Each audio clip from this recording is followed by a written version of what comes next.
To follow Mechazilla, but I do have one better. Bananas have been used for quick visual comparisons for quite some time, and our teammates thought it was time to bring the venerated yellow fruit to Starship. Today we're flying Starship's first ever physical payload, which is, as you might have guessed, is a banana. That's a live view inside Starship, and if you look closely, you can see our stuffed banana payload, which is doubling as today's zero gravity or zero G indicator. And while this payload will remain inside the vehicle at all times and will not be deployed today, it did give us a chance to do a test run of payload approval processes with the FAA. And that's something that we're hoping to do next year if we start flying our first Starlink satellites on Starship. Godspeed, banana. Some additional size for context, you can see on your screen a Starlink Mini next to a banana for scale. And to get an even better sense of how big Starship is, let's take the average size banana next to the average size human, which is about 2 meters high. Towering over our average human is the length of the Millennium Falcon, which comes in at 35 meters.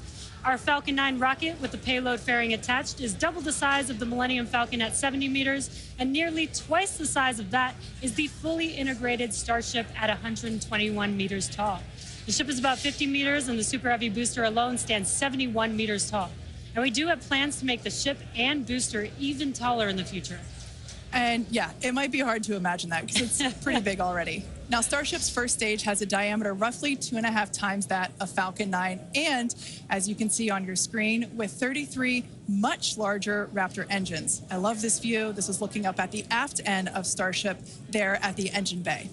Now, moving up the rocket, the ship features 6 Raptor engines, 3 sea levels and 3 vacuum engines, which are optimized to operate in the vacuum of space.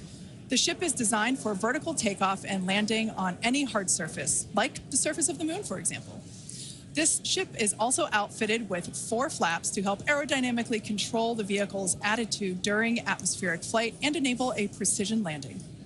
To reach full reusability, the ship must survive re-entry not just once, but multiple times. It took the teams at SpaceX about 3 years to develop the heat shield on Starship, and development for improvements is still ongoing. The ship's heat shield is composed of thousands of hexagonal ceramic tiles designed to insulate the vehicle during atmospheric entry, where temperatures can be as high as 2,600 degrees Fahrenheit or over 1,400 degrees Celsius. The tiles are something we iterate on every flight test as we build towards a heat shield requiring no refurbishment between flights to unlock rapid reuse. And the teams have actually already begun testing the heat shield tiles in environments simulating Mars atmospheric entry conditions, which we'll see more of in just a few minutes. You know, slightly different than coming back to Earth. Just slightly different. And in between the first and second stages is our hot stage, which we saw in action on flights 2, 3, 4, and 5. So let's recap that last flight to understand what we accomplished and how that's changing for today's flight.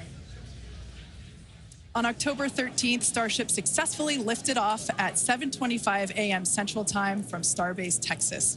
A gorgeous sunrise ascent that was fairly quickly followed by the hot stage separation maneuver, which we see here, as well as on multiple previous Starship flights. The booster then performed a flip maneuver, boost back burn, and then we jettisoned that hot stage, which you see there. The booster then performed its boost back burn, which brought it back on a trajectory to the launch tower, back to the Gulf Coast. We can see here the booster descending through the Earth's atmosphere. It broke the sound barrier again as it was coming back through. Those Raptor engines relit, and then the moment that made us all lose our minds, the booster came back for a successful first ever catch by the chopstick arms back at the exact same launch tower that it launched from. It was insane. As you can see, we all went bananas. And you did too, probably. Thousands of distinct vehicle and pad criteria had to be met, and thanks to the tireless work of the entire Starship team, we succeeded on that first attempt. And while that all was happening, ship was continuing to coast towards the Indian Ocean. It executed an excellent coast, made its way down through re-entry, relit its engines, did that flip maneuver, relit its engines for landing burn, and then splashed down into the Indian Ocean. Now that whole flight test concluded that splashdown 1 hour, 5 minutes, and 40 seconds after launch.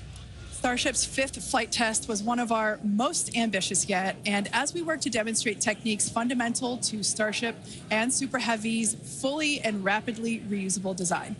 And I think I speak for all of us when I say that seeing the catch for the first time was an extraordinary moment for the entire SpaceX team.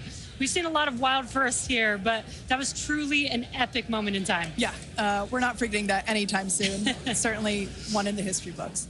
Now, today's mission profile is very similar to Flight 5, but there are some differences that we've incorporated as we prepare for future reuse.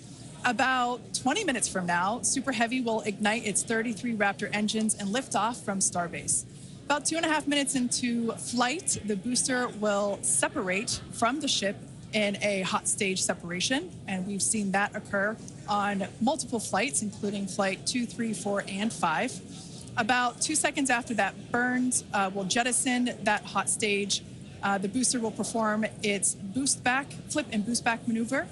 And we will once again look to return the booster to the launch site for a catch by the tower's chopstick arms.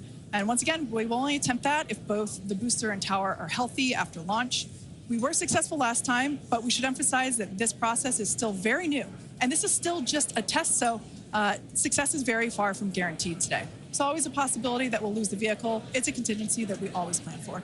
Yeah, exactly. Now, while the booster is doing its job, the ship's 6 engines will remain lit for a few minutes before shutting down and then going into the coast phase. The ship will coast for a total of about 40 minutes or so, reaching a peak altitude of approximately 213 kilometers.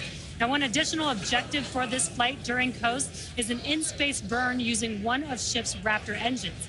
Doing a burn while in space will build confidence that we can do deorbit burns, which is a key capability for upcoming orbital missions. Now, after the coast phase, the ship will attempt a controlled re-entry, and if ship makes it all the way down, we'll once again perform a flip and landing burn before splashing down in the Indian Ocean. Yeah. Now, there are some notable changes to our entry plans for this flight, and they will intentionally push the ship to, and very likely beyond, its limits. This includes several thermal protection upgrades and operational changes as we prepare for future ship catch and reuse. Today's flight test will also test new secondary thermal protection materials, and entire sections of the heat shield has actually been removed in certain areas. And on top of all of that, we're going to fly the ship at an aggressive angle of attack once it's moving slower than the speed of sound. Now, this means we'll be flying nose down instead of our usual belly flop orientation during final descent. This will no doubt stress the limits of the flap's ability to maintain control, but it will be a chance to get real flight data on what our limits actually are. So, to put it as bluntly as possible, do not be surprised if this is not a smooth flight to splashdown today. We are intentionally looking for how far we can push and discover the vehicle's true limits as we plan for future ship return and catch. And even though ship recovery is not expected today, the telemetry and data we receive all the way to the end is what we're looking for and what will help us get to a rapidly reusable Starship of the future. Now, just like Flight 5, one of our objectives for Flight 6 is attempting to return the booster to the launch site to be caught by the tower. The booster for this flight has upgrades to add redundancy across its propulsion system, increase the structural, as well as increasing the structural strength in a few spots. We've also implemented a few changes across both ship and tower to try and speed up the post-catch timeline.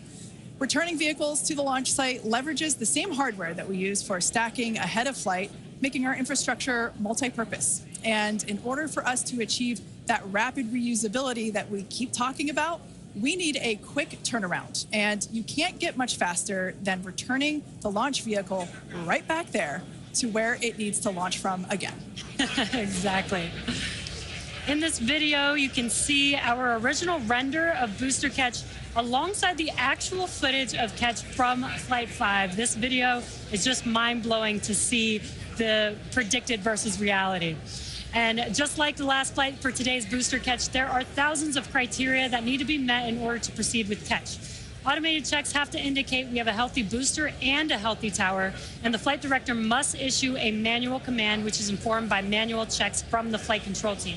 If this command is not sent prior to the completion of the boost back burn, or if automated health checks show unacceptable conditions with Super Heavy or the tower, the booster will default to a trajectory that takes it to a landing burn and soft splashdown in the Gulf of Mexico. I remember when we first heard the call out that tower was go for catch on Flight 5, and wow, I still get goosebumps when I think about that moment. Now, for today's test, just like Flight 5, we're only going to catch if everything on the booster and the tower checks out after launch. As always, we accept no compromises when it comes to the safety of the public and our team. And so to that end, the area around the pad and the flight path are cleared in advance. A lot of things have to go right in order to line up the booster catch. So if all criteria is met, we will attempt to catch, but there is a chance that we may not. Either way, we'll be getting tons of in-flight data, which is extremely valuable. Exactly. That first catch was pretty epic, though. So like you, we'll be keeping our hopes high to see another one this afternoon. Now, Dan, you got to see it in person last time. Are you mentally prepared for a possible round 2? I mean, probably not. That was pretty hands down the coolest thing I've ever seen. And the fact that we're going to do that every time now breaks my brain a little bit, but it was absolutely incredible. One of the unique aspects with Super Heavy coming back is it does generate a sonic boom. This is something commonly associated with reusable spacecraft. It's coming in faster than the speed of sound and then slowing down. It creates that pressure wave that builds up. And then when it reaches you on the ground, that rapid change in pressure is that quick thunderclap sound that you hear. Now, generally the only effect is that thunderclap sound. But if you're not expecting it, it's definitely going to get your attention. And we were able to hear it last time. The impact of, or how loud it is, changes pretty dramatically. And in this video, you can see as we were descending, and there was kind of that quick triple pop that you heard. Now that was picked up from closer to the pad. Most people at our distance and further away, you're only going to hear 1 or 2 as they're happening kind of so on top of each other that it might just sound like one big bang. But as I said, that's something that's only associated with spacecraft being reused. We hear it with Falcon 9. We heard it during shuttle, and looking forward to hopefully hearing it today. Just a quick status check, though. We're about 85% full on ship, almost 2/3 of the way full on booster, continuing to count down about 13.5 minutes, a little under that, until we lift off today. But still looking good. I'll check back in with you guys in a few minutes. Back over to Jesse and Kate. Thanks, Dan. Yeah, I think Dan said it really well when it really does hurt the brain to think that this is going to be the norm, that this is just the beginning. Every one of these flights is a step closer to a fully operational Starship that will take us beyond Earth orbit. And with our pace of rapid iteration here, the Moon and Mars are not nearly as far in the future as you may think. In fact, we're planning to send Starships to Mars as soon as 2026. Which is when the next Mars transfer window opens, which is under 2 years from now. Now, you might be familiar with the Starlink logo, which you see there on your screen. It's an iconic representation of the Mars transfer orbit, also called the Hohmann transfer orbit. This transfer window, or the time between the time when Earth and Mars are closest to each other, opens every 26 months and is only open for about 2 to 3 months at a time for a vehicle with Starship's power. Lining up a launch to Mars is similar to how we launch to the International Space Station, where we time the launches to match the station's orbit. If we didn't do this, we would need more propellant and more time to get there. So the first opportunity we have to fly Starships to Mars, we plan to go for it. These first flight tests to Mars will be uncrewed and will test the reliability of landing in tech. If those landings go well, the first crewed flights will soon follow after that. Right now, our flight tests are focused on proving out reusability of both Super Heavy and Starship. In 2025, we'll continue that focus while also potentially flying our first Starlink missions and demonstrate capabilities central to our role in taking astronauts to the moon as part of NASA's Artemis program. Starship will be used to land astronauts on the lunar surface on NASA's Artemis 3 mission, which will put the first humans on the moon since 1972. One key capability will be the ability to refuel Starship on orbit, which you can see there on your screen, with a Starship prop tanker docked with a fuel depot. Next year, we're planning to test this capability capability by launching 2 Starships and having them meet up to transfer tons of cryogenic propellants. Now, when the time comes to land on the moon, Starship will link up with NASA's Orion spacecraft in lunar orbit, where astronauts will transfer over for their descent. Now, once on the lunar surface, they'll ride the elevator down in their Axiom EMU spacesuits from Axiom Space and leave the first footprints on the moon in more than half a century, kickstarting humanity's mission to establish a sustainable presence there. And coming soon to a moon base alpha near you, Starship Enterprise Edition. That is so exciting, and all the advancements that are going to come in order to enable all of that. Now, our rapid iterative development approach has been the basis for all of SpaceX's major innovative advancements, including Falcon, Dragon, and Starlink. Today, we're testing hardware and systems, and we need to know how they perform under the most extreme conditions. And what's more extreme than the flight environment? We'd much rather find the bugs and limits now during testing than later on when there's more on the line. And to reiterate, while we do determine an acceptable level of technical risk on our vehicle and pad to learn as fast as possible, we accept no compromises when it comes to the safety of the public or our team.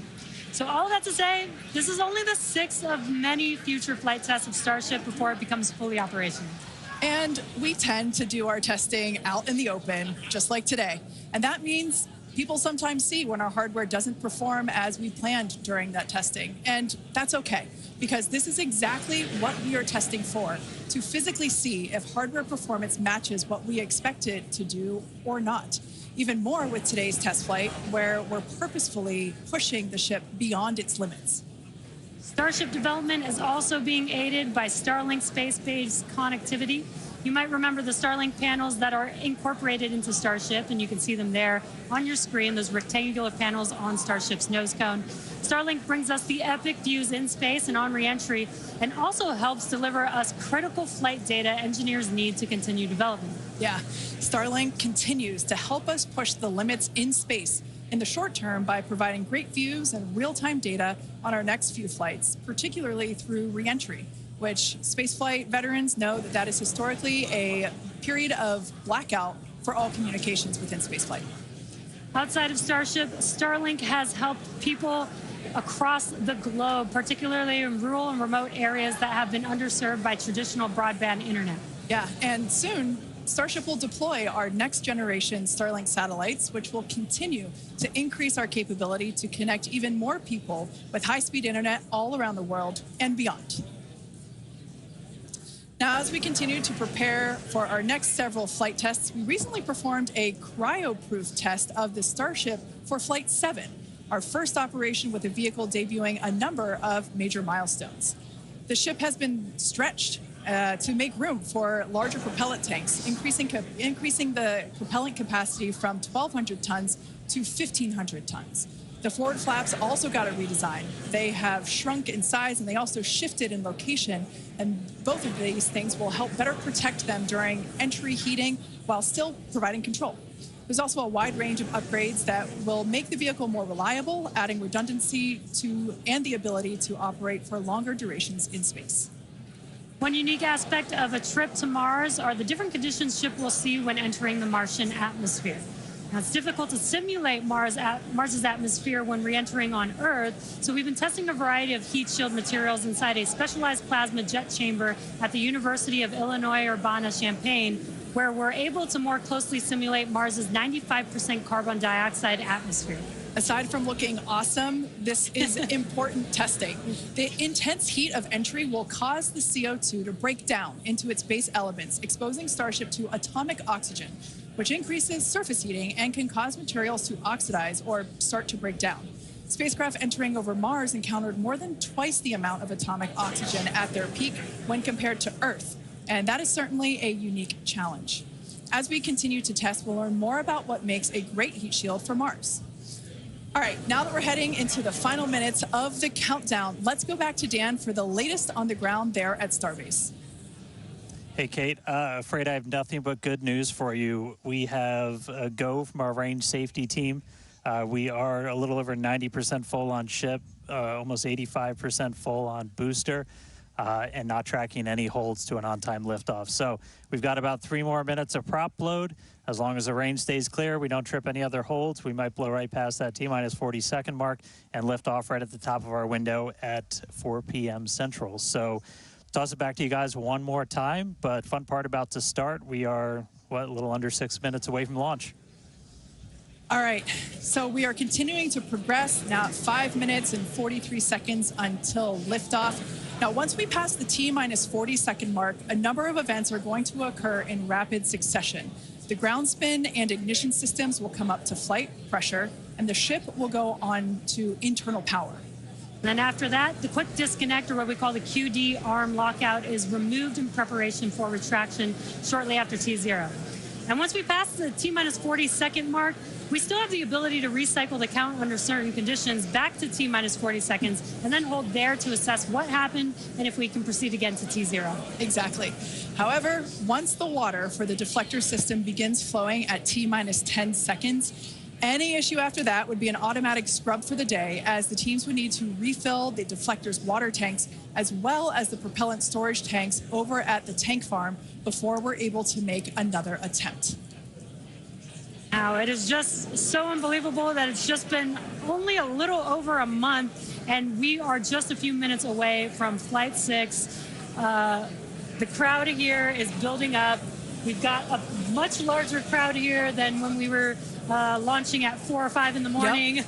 Out here. So very exciting to have an afternoon launch, to have all the employees here. Exactly. Now, just as a reminder, that T-minus 40-second hold, if we opt to use it, everything is still potentially go for launch. So nothing to be worried about there. At that point, basically up until T-minus 40 seconds, all aborts are just holds. This would allow the team to wait for final checkouts to assess propellant levels, engines, avionics, vehicle pressurization, range, weather. Occasionally we've had shrimp boats lingering in the past, but that doesn't sound like that is the case today. Yeah, not today. No shrimp boats, which is great. Everything so far is looking good. We're getting really excited here, just a few minutes away. We're going to go back, send it over to Dan in Starbase. How's it going, Dan? It is still going great, just coming up on about 3.5 minutes away, so we should be done with our prop load on ship momentarily. Then about 30 seconds later, we'll close out on booster. Our flight control team on board, or in the building just behind me, not on board. Some of them might wish they were on board. Flight control team in the building behind me, they're going to have a lot of work to do right after we lift off, as we still have a lot of manual checks that happen on the tower prior to the flight director, who's going to be Tristan Pierce again today, giving a manual command to bring the booster back to the launch site. And the tower did just incredibly well on the last flight. We didn't lose any of our required redundancy for a catch, and so we're hoping to see that again today. A lot of the team, really putting armor on the tower, making all of those things work, played a huge role in making that catch possible, and looking forward to hopefully seeing that happen again. And of course, sending our first payload to space. You can see the banana. It's very tightly secured, but I assure you it does have some room to float around. So once we're in a zero gravity environment, we should see our first Starship zero gravity indicator putting on a little bit of a show. And that's looking right in. That's where we're going to have Starlinks. That's our PEZ deployer. So getting its ride to space. So coming up on about 2.5 minutes, we are closing out on all of our prop load. Yep, just heard that our fill drains are starting to close, so that means we're no longer going to be flowing propellant into the booster and the ship. We're going to do what's called pushbacks. So all of that propellant in the ground systems is going to get pushed back to the tanks, clear out everything around the pad right before we light those 33 engines and take off. Just quick reminder, you're going to see fire start at the bottom. You're going to see the deflector start at about 10 seconds before launch. Lots of water to help dissipate all that heat, all that sound. And then the engine starting up in 3 different groups. And then about a second after T0, we should see liftoff. About 2.5 minutes into the flight, a little bit longer, we'll see hot staging. And that's when we're going to be listening really close on those loops to see if we're going to be bringing the booster back for a catch today. Do always want to caution, it's never a guarantee. We've done this once. We'll see if we do it again. We're only going to do it if the booster and the tower are looking really good before we attempt to bring it back here. But Coming up on a minute, not tracking any holds on the board right now. So as long as we don't have any last second things, which do happen. All right, flight director just confirmed T-minus 1 minute.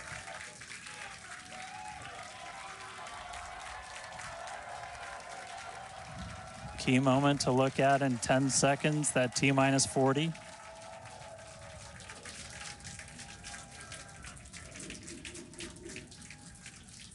And we flew right through that.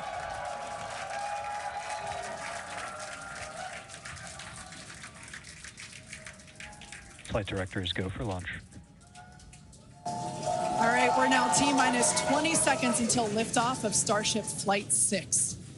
This will mark our second attempt to catch the Super Heavy booster at the launch tower, as well as 10, 9, 8, 7, 6, 5, 4, 3, 2, 1.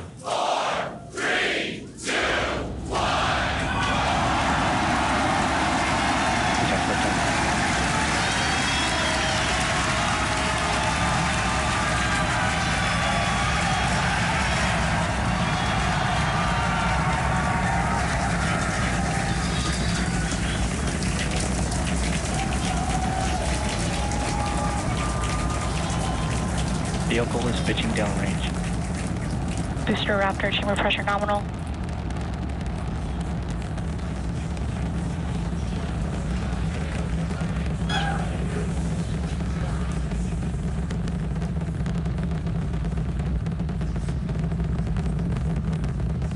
Booster and ship, avionics, power, and telemetry nominal.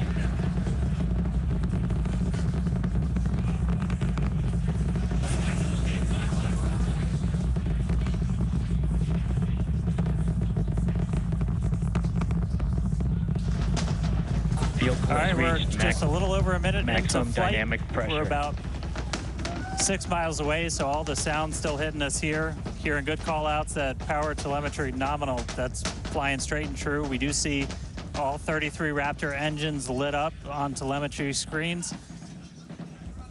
At this point, we've passed through that point of maximum aerodynamic pressure, that max Q. Now, coming up in just a little over a minute from now is going to be hot staging. So we're going to see the 6 engines on the ship ignite while still attached to the booster. Just before that, we'll see all but 3 center engines on the booster shut down. In what we call MECO, it's most engines cut off instead of main engine. And so while we continue to watch it go up, a lot of our flight controllers looking at all the systems around the tower. Again, we have to send a manual command. Just about 30 seconds away from hot staging.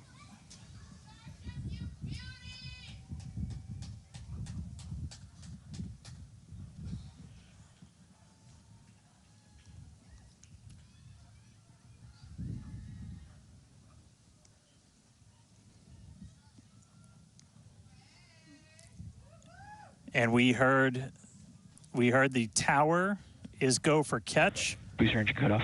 The return flag is set for true. Ship engine start up. Stage separation. All right, hot staging confirmed. Booster 6 out of boost 6 back lit on the ship. Booster boost back going. We heard that we are go for catch. Kate, Jesse, take out the views. Hopefully I got a booster coming home real soon. Wow, from our view here, Dan, great views of planet Earth behind that Super Heavy booster. Right now it is performing the Ship boost chamber back pressure burn. nominal.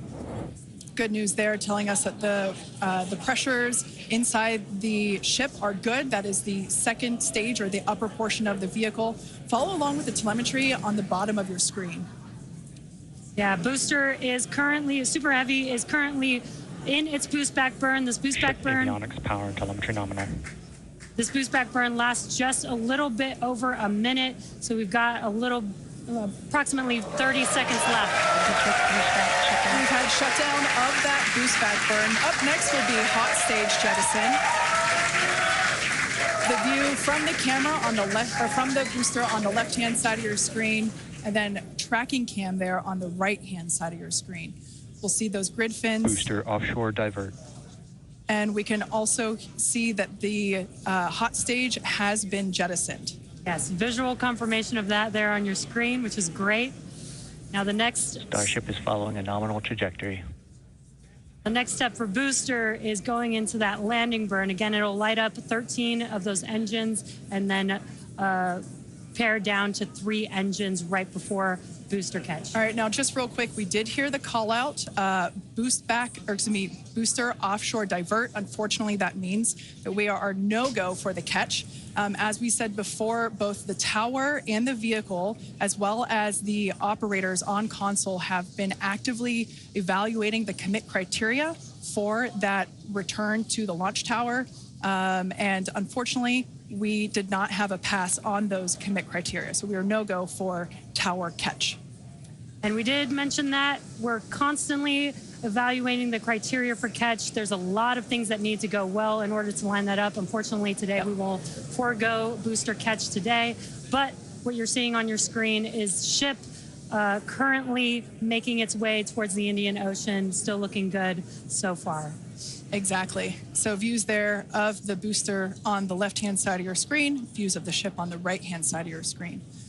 Now, we said before that it was not guaranteed that we would be able to make a tower catch today. So while we were hoping for it, like we said, it was pretty epic on attempt 1, but the safety of the teams and the public and the pad itself are paramount. So we are accepting no compromises in any of those areas. Exactly, and we're still going to get a lot of good flight data with booster even, but especially with ship. Again, we have an additional objective today to do an in-space relight of a Raptor engine, which again will help us set us up for being able to do deorbit burns, which is... Ship chamber pressure is nominal.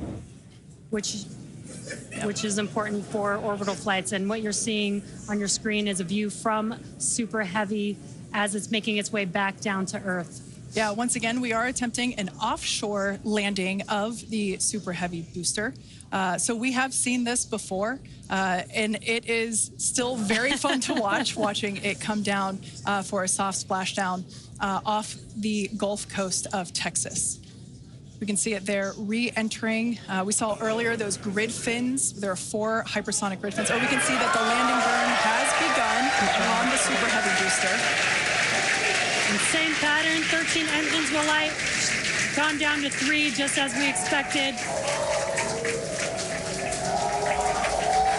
And what an incredible view of splashdown that we got today of Super Heavy. Yeah, I'm sure the buoy cam views will be pretty awesome once again. So we'd like to confirm a water landing once again for the Super Heavy booster.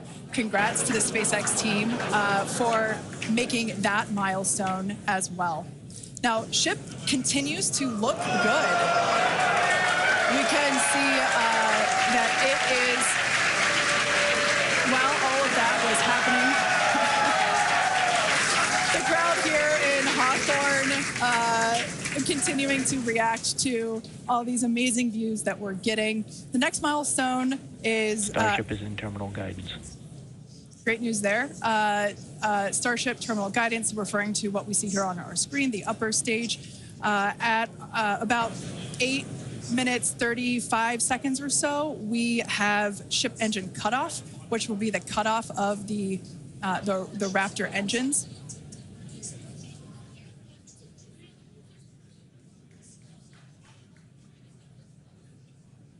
We can see on our screen ship giving us some incredible views brought to us by Starlink. This view is also very interesting because we can see basically the receding tile line that we referred to earlier, where we mentioned we have removed a number of heat shield tiles in order to test out and push the envelope on the ship and demonstrate what its capabilities are. Ship engine cutoff. And there we just heard call out for SECO, ship engine cutoff. Great news there. Everything continuing to look awesome for ship. Full view looking aft on ship here. Starship, FTS is saved. Nominal orbit insertion. There's that call out we were waiting for. Confirmation of good orbital insertion for ship today. It has been a very exciting afternoon so far. We'd like to send it back over to Dan, who can give us that live view experience. Dan, once again, are you okay after witnessing another Starship launch? Yeah, totally fine. You guys have to be jealous. This is the only way to do this. This is fantastic. No, it was really cool to see it lift off 33 out of 33. Didn't go for the booster catch today. Initially, we were good, and then we tripped a commit criteria and did the offshore divert. So we went and did that water landing, as everybody saw. We'll dig into it a little bit more, but again, we've done it once, we've now done it twice. We're going to keep trying to do it, as this is just a core capability of Starship and what's going to make it so incredible. There's a lot left. We're just about almost 10 minutes into this flight, so about 50 plus minutes still to go. Ship nominal orbit, so it's on its way around the planet. It's going to attempt to do an in-space burn. We're going to light one of those Raptor engines, the sea level ones in the middle, just to help demonstrate that we can relight in that microgravity environment. Really critical for deorbit burns as we start to do some orbital missions in the not too distant future. And then following that, we'll see a ship entry, maybe a splashdown. As you guys said, we're really going to be pushing ship on this one. We're pretty much intentionally putting it in places where we expect it might not do so great, and all that's to try and help us learn, see if we were a little too conservative, and then maybe that opens up more capability for when we start catching them. But I'll check back in with everybody in a little bit. I'm going to tune in and watch the ship fly around planet Earth, and hopefully we see it re-entering in the not too distant future. Back over to you guys. Thanks, Dan. Development testing, by definition, is unpredictable, which we saw with super heavy splashing down in the Gulf of Mexico today, but that is exactly why we test. As is standard for these tests, the area around the pad and along the flight path was cleared prior to launch, and we expect the road and beach to remain closed until further notice. Yeah, testing development flight hardware in a flight environment is what enables our teams to quickly learn and execute design changes and hardware upgrades to improve the probability of success in the future. Please do not attempt to approach the booster in the water for your safety as well as for that of our team that will be working on recovery. Now, we are going to continue, though. The mission is not done. Exactly. The mission's not over. Ship is still coasting, but it has been nonstop since liftoff, and with the booster having completed its job for the day, we are going to take a short break for the next 35 minutes or so while ship continues to coast before re-entry. Now, as with previous flights, Starlink may enable us to talk to the ship through re-entry with no communication blackout. Now, we are still testing Starlink during this phase of flight, so nothing is completely certain. Yeah, so if we do have views, we will be sure to bring those to you live. And of course, one of those views include that of our, as we said before, surprise payload, the banana. And we are looking forward to it. So we're going to come back in a few minutes, around T plus 35 minutes. Exactly. Views or no views, we'll see you back here at T plus 40 minutes for our coverage of Starship's re-entry, flip maneuver, landing burn, and hopefully see a splashdown.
And we are just about 35 minutes into today's flight test, continuing to get some live views from Starship itself as it continues to make its way around the globe. We are coming up on what we will hopefully see is our in-space relight demonstration. This will be firing up one of those 3 sea-level Raptors on the very aft end of the ship and essentially reigniting it while we're in that microgravity environment in Earth orbit. We had attempted this once previously on Flight 3, but ended up skipping it when we had some attitude control issues with the ship. And we are on the dark side of the planet right now, so views are going to be a little bit dark, but hopefully we see some engine light come on as we do this relight test. This is a pretty critical capability for doing deorbit burns. This is not a deorbit burn. Want to stress that we're on a trajectory where if we didn't fire off the engine at all, we are definitely coming home. Ooh, seeing some thunderstorms down on the ground. That's pretty cool. But this is not a deorbit burn. If we didn't fire this engine, we're on a intentional suborbital trajectory. So no matter what, we're coming in over the Indian Ocean. Firing off the engine does change your exact splashdown point a little bit, but we've got this keep out zone across the entire Indian Ocean that we made sure was clear ahead of flight, and we continue to monitor during, but we're going to aim for that and hopefully see this relight test coming on in about a minute. It's just going to be one of these engines, and it uses what's called the header tank, so these small spherical tanks in the very top of Starship up in the nose cone. They don't require nearly as much gas to pressurize as your main tank, so they're really useful for any in-orbit maneuvers and then for landing burns. So if we make it to a landing burn today, we'll be using them for that as well. So we should be coming up in just about the next minute. Should be under a minute now away from that expected ship burn. And again, we've relit Raptors pretty frequently. We just did it with the landing burn and that boost back burn on the booster, and we've done it on ship landing burns. We just haven't done it in this microgravity environment where your propellant management and a lot of other things are different as you're not weighed down by the force of Earth's gravity.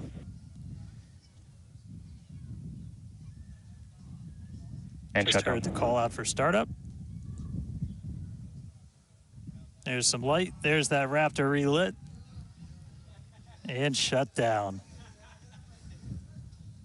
All right, there you have it. The first time ever lighting a Raptor while in outer space, other than our ascent burn.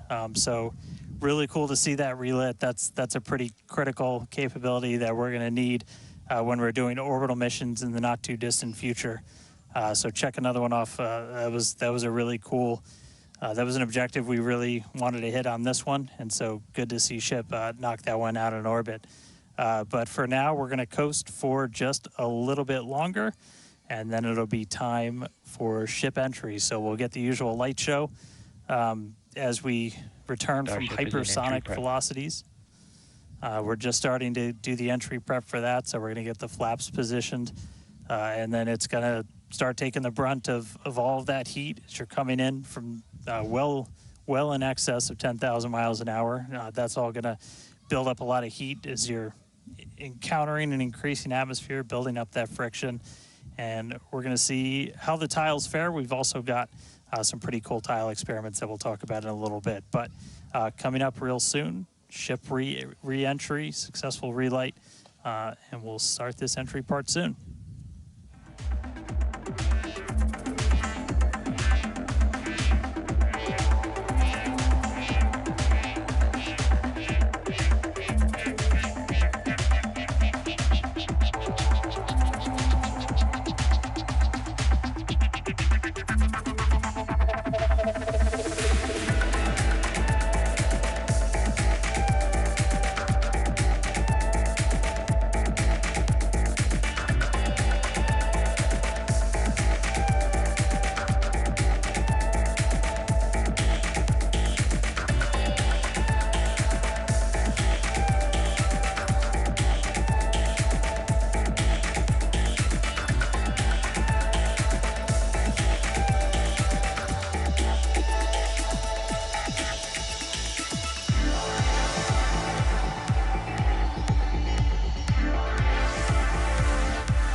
Starship is at 100 kilometers altitude, good attitude for atmospheric entry.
Welcome back to Starship's sixth test flight. It has been an exciting day so far. We lifted off from Starbase at 4 p.m. Central Time. The Super Heavy booster and ship had a successful separation as well as a good boost back burn and good separation of the hot stage adapter. We did not attempt a return to the launch site and catch attempt today when strict criteria were not met and the Super Heavy booster executed a planned divert to a landing burn and soft splashdown in the Gulf of Mexico. Yeah, obviously we were hoping to come back to the tower, but this was a test and we knew that it was a very viable possibility. Starship is at 85 kilometers. Flaps now have control of the vehicle. All right, great news there, turning our attention over to the star of the show here, giving us these amazing views once again. We heard the call out there telling us that the Starship vehicle is now 83 kilometers above, coming up around T plus, well, now actually, the ship, as you can see, is beginning to re-enter the Earth's atmosphere. As a reminder, one of the main goals of today's flight test is for the ship to make it through the extreme heat of re-entry and to do so in a controlled manner. Now, re-entry is typically a portion of flight where we don't have communication capability with the spacecraft because it's re-entering at or around orbital velocity, which is roughly 8 kilometers per second or about 5 miles per second. Now at those speeds, yep, pretty fast. The spacecraft is moving through the atmosphere rather quickly, and that results in friction, as we can see that starting to happen on our screen, and this creates a plasma field around the vehicle. That blanket of plasma distorts communication frequencies, so it's not uncommon to experience brief blackouts in communication.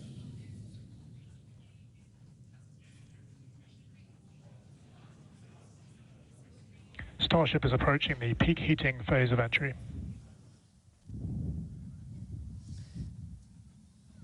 And we just heard we're getting into the peak heating phase. We're getting these views courtesy of Starlink. We've got 4 different terminals on the ship itself.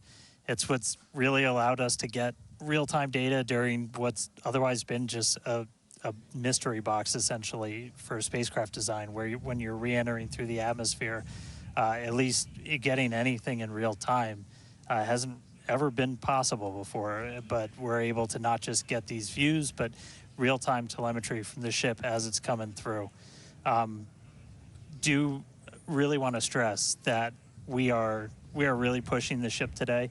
The heat shield is not in the same configuration as it was last flight, where we had a team of ship techs do just an otherworldly task, replacing the entire heat shield, thousands of tiles, installing a backup ablative, and that pretty much set us up to do a pinpoint landing on Flight 5. We did not do that with this one. We have some backup in those really sensitive areas around the flap, but this is an older generation heat shield. And knowing we weren't going to do that, we even went and removed some extra tiles. There are some missing tiles on the nose cone where we're testing some backups. There are some steel covered tiles in a couple of different spots. And there's also a whole lot more steel of the ship showing. As you guys talked about, we gave it a little bit of a haircut, a couple hundred tiles trimmed off the sides. And that's where we might have catch fittings in the future. But ooh, color's starting to come in. So it looks like things are going to start heating up, Kate and Jesse. Yeah, fun fact, Dan, we actually removed 2,100 heat shield tiles from Starship in order to basically present that necessary receding line, which you kind of can see there in your view. Think back to previous flights. The heat shield line came up further on the vehicle, and just like Dan said, we want to test the vehicle beyond what we think it is capable of carrying based on our simulations and calculations. So once again, to just be super plain, don't be surprised if we see some wackadoodle stuff happen here.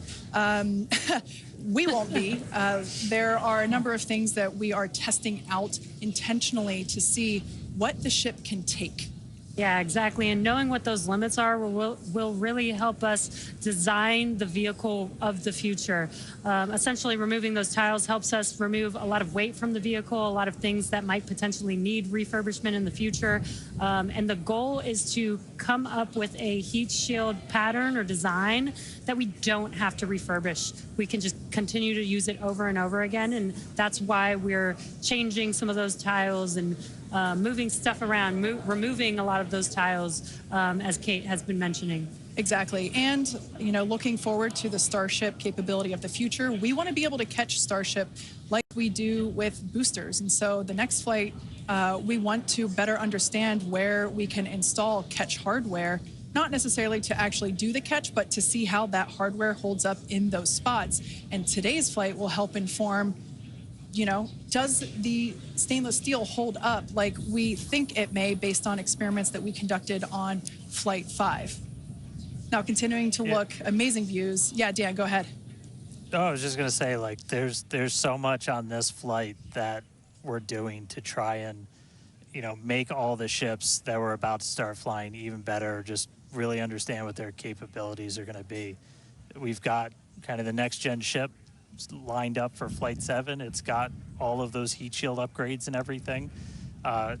And one of the things that we're going to be doing that's most interesting, and one of the reasons we wanted daylight, is we're going to be flying pretty aggressively as ship comes in. We're going to be kind of nose down.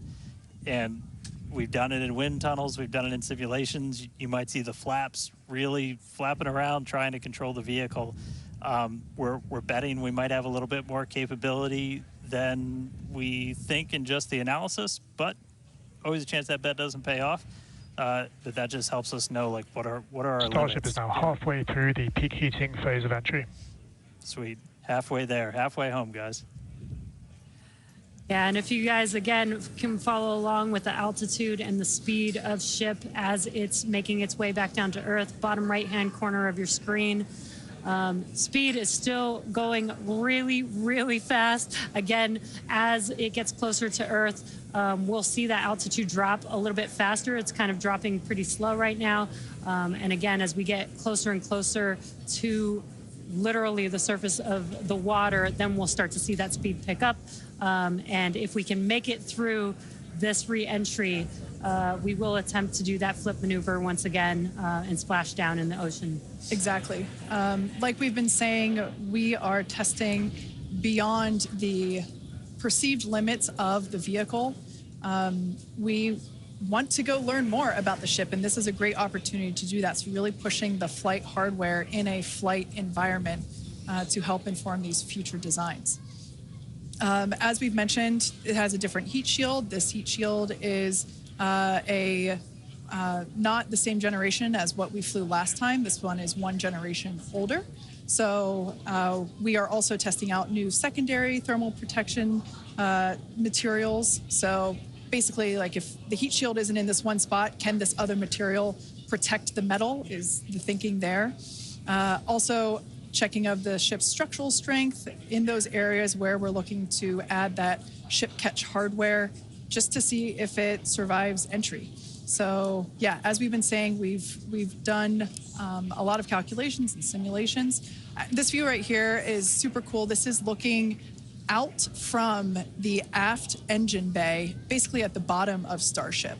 Then on the center left-hand panel, if you will, we have one of the forward Starship flaps, so one of the flaps located at the top of the vehicle. Underneath that is one of the aft end flaps, like the one that we see in the main picture there on the right-hand side of your screen. Now, these views as the vehicle continues to enter the Earth's atmosphere, drawing a crowd once again here at SpaceX in Hawthorne as folks tune in as the mission continues on. Now, the next event that we have coming up, we should hear the call out that the vehicle is transonic around T+1 hour and 2 minutes or so. That means that the vehicle is traveling near the speed of sound. We say near the speed of sound because there are certain parts of the vehicle where airflow is going faster and other parts where it's going slower. So it kind of teeters there on the brink of the speed of sound. So once we have equal flow on all parts, then we'll hear it's subsonic. Yeah, and almost real quick, almost a reverse of, I'm sorry, Jesse, almost a reverse of before. We see the Earth starting to come into view. We've got sunrise there over the Indian Ocean. So this is going to look different from any of the re-entries we've had before. And it was specifically so like we get as much daylight as possible to see how ship does this. Over to you, Jesse. Sorry about that. Dan, great minds think alike. That's exactly what I was going to point out, is that we're getting a lot clearer view of the Earth in the background with the different temperatures that we're seeing, with the different colors of that plasma around the ship, which is really, really cool to see. Again, we are pushing the limits of ship today, but so far everything is looking pretty nominal. We'll see how the next few minutes goes. Yeah. Like we've said before, don't be surprised if this is not entirely smooth sailing all the way down to the ocean's surface. Similar to Flight 5, we are targeting the same splashdown location in the Indian Ocean, but we are not expecting to recover the vehicle. Right, and we were getting some glimpses of the flaps. The flaps so far are looking pretty good. We're not seeing any burn through. There's those flaps again. In that hinge area, which is our most concerning area there. That's great news for us for now. Again, the next few minutes could change as we continuously push those limits. Yeah, once we slow down a little bit, once we're subsonic essentially, so I think that's about 1,200 kilometers an hour. Once we're down below that, that's when we're going to kind of dip our nose down and get that more aggressive angle of attack. Normally we're just belly flop right into the water, pretty much that position. But if we're going to be able to do return to launch sites, we're going to want to be able to fly with a little bit more of an angle of attack, get you a little bit more range as you're coming through. And so this'll be just a test to see quite how far can we push it. And obviously we're going to do these kind of tests way out here in super remote areas before you ever try to bring a ship back to a place like Starbase. Starship remains on a good entry trajectory. External temperatures are coming down. All right, great news there. That tells us that we are through the phase of peak heating. So we are expecting these temperatures to continue to come down. Once again, we are targeting a soft splashdown in the Indian Ocean off the northwest coast of Australia. We can see these beautiful views of planet Earth coming in. Yeah, this is very different, where we had nighttime views of the ship as it was re-entering, and now we've got daylight. It is about an hour or so after sunrise there in the Indian Ocean, so pretty cool to see this. Yeah, and it might not seem like it makes a huge difference, but we do get a little bit more light on ship as well for the camera views that we have, which is very beneficial for us to visually see anything and try and correlate that to any of the sensors or data that we have on the vehicle. Exactly. That is why we shifted our launch window, so that we could have that daylight in order to improve our observations of the vehicle. So not only are we getting all the raw data from all the sensors that are on board Starship, but we also have multiple cameras and assets out there that are watching the vehicle and will also be able to tell us with this visual story that is also very, very important. And as we get down a little bit lower, the Raptor engines are in their chill phase right now, so just essentially getting them primed to turn on. We're going to use those 3 center engines to do a landing flip and then a landing burn. So we'll come down kind of in that slightly pointed down belly flop and then fire off those engines to flip us around and then do that final landing burn. That should be coming up in just under 5 minutes from now. And then hopefully we start hearing some call outs on transonic and subsonic as we slow down. Again, once you hear Starship as subsonic, keep a close eye on the flaps. They're going to be working overtime essentially to maintain control of the ship as we get a little more aggressive with this.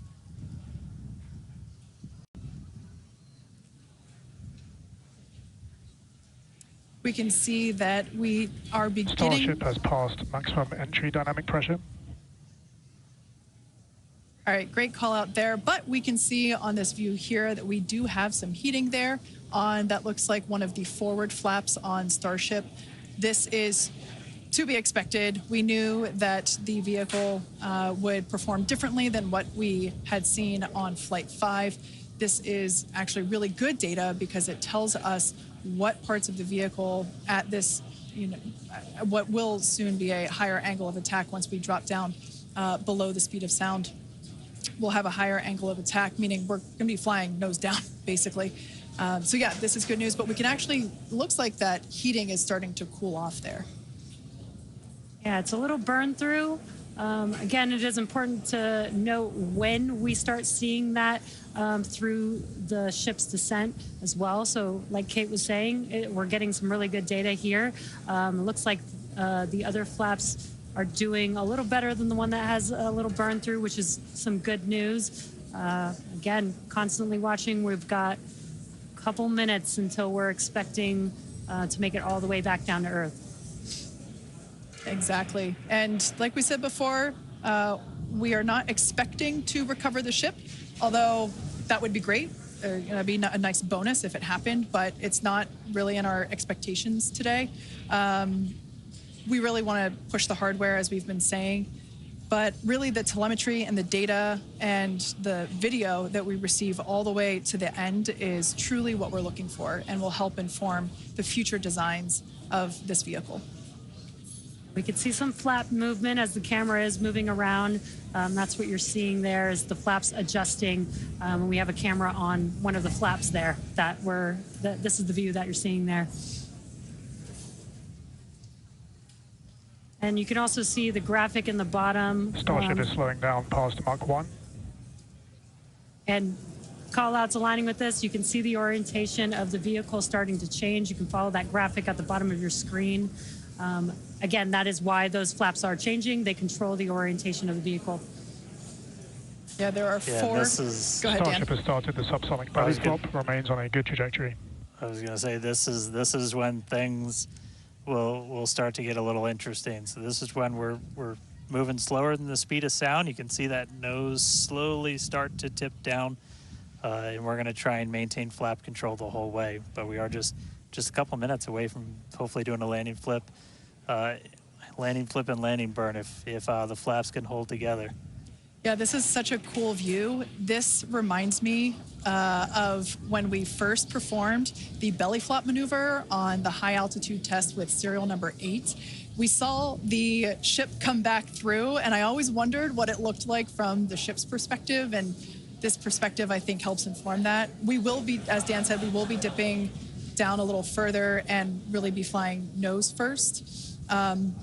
This higher angle of attack, you know, we're intentionally doing it to stress those aft flaps, and that will help inform the limits of flap control in order to collect data for future landing profiles.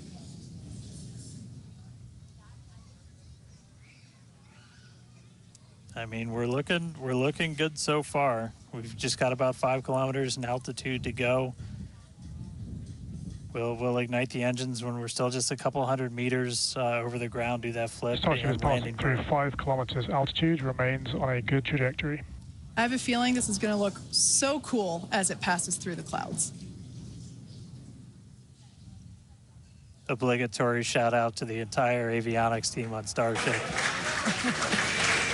And there's that nose down orientation.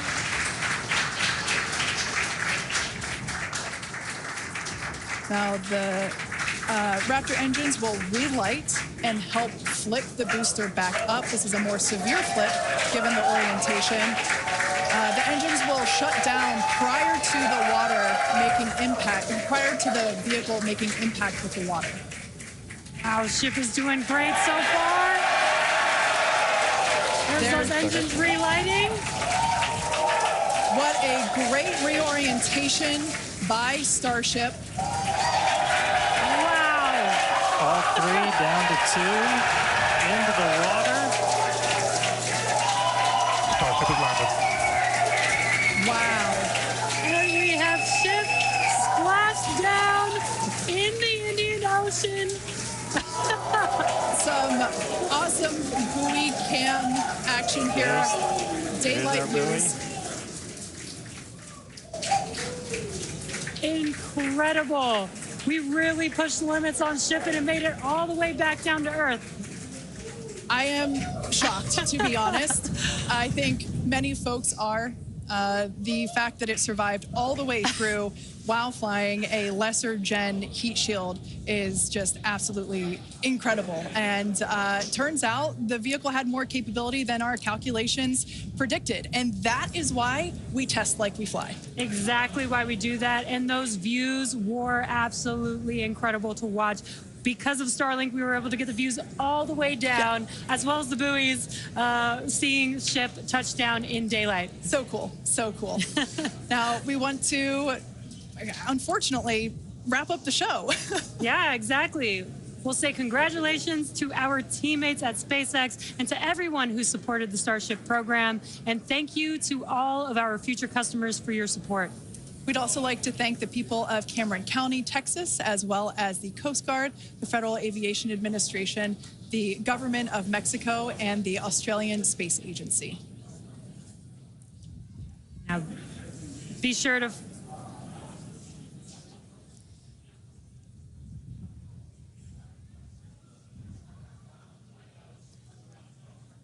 Hey guys, I could take it from here.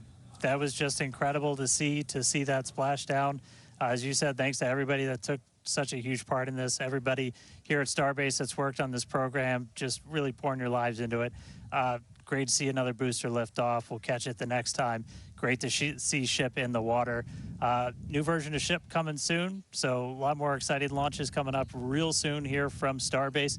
But I'll send us out this time. We'll see you guys next time. Awesome. Thanks, Dan. Be sure to follow SpaceX on X for updates and more exciting views that we weren't able to feature on today's broadcast. I'm sure there will be plenty of those. Now, thanks to all of you for tuning in, and we'll see you next time.